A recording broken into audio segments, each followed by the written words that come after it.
मैंने अपने last video में बताया था कि लेटेस्ट ट्रेडेड प्राइस या लास्ट ट्रेडेड प्राइस जिसको एलटीपी कहते हैं, तो ये प्राइस चेंज कैसे होता है, मतलब प्राइस डिसाइड कौन करता है, who decides the share price, और ये ऊपर नीचे होते रहता है, ये कैसे होता है। मतलब इसका आंसर है demand and supply. Demand, market में कितनी डिमांड है, और सप्लाई, वो डिमांड को पूरी करने के कितने लोग तैयार हैं। इसके एक बेसिक एग्जांपल देता हूं कि देखिए, आप किसी मंडी में चले जाइए, वहां पर देखिए अगर टमाटर कहीं पर 20 है तो कहीं पर 25 होगा और कहीं 15 होगा। तो ये भाई टमाटर तो टमाटर है।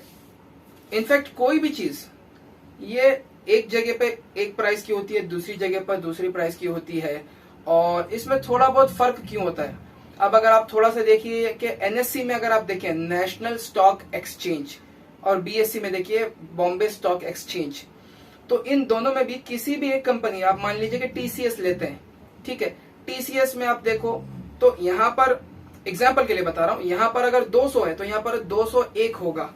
तो ऐसे फर्क क्यों होता है, वो इस वजह से कि डिमांड एंड सप्लाई।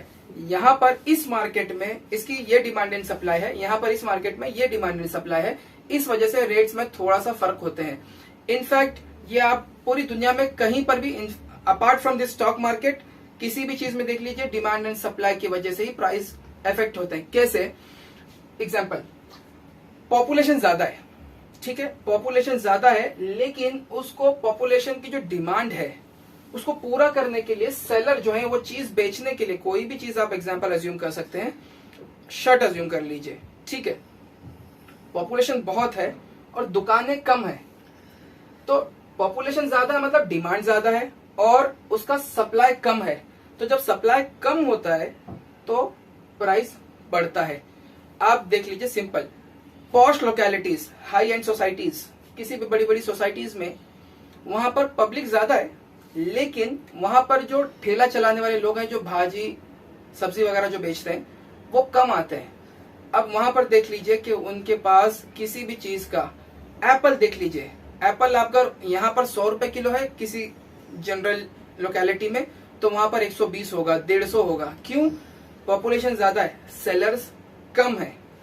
अगर सेलर कम हो जाते हैं और अगर सेलर बढ़ जाते हैं और पॉपुलेशन कम है, पॉपुलेशन कम है, ठीक है, और सेलर बहुत ज्यादा है, तो बेचने वाले ज्यादा है, मतलब डिमांड कम है, तो आदमी सोचता है कि पहले बेचो, प्रॉफिट बाद में देखेंगे, पहले बेचो। सप्लाई ज्यादा है, डिमांड कम है, तो प्राइस किसी भी चीज का गिरता है। इसीलिए किसी मार्केट्स में आप देखोगे कि जो है कोई बंदा जो है वो किसी चीज को अगर 100 में बेचा तो ये दूसरा बंदा 95 में बेच देगा। क्यों? क्योंकि सप्लाई बहुत ज्यादा है, पहले बेचना है, डिमांड कम आ रही है। तो ये फैक्टर है जो डिसाइड करती है शेयर प्राइस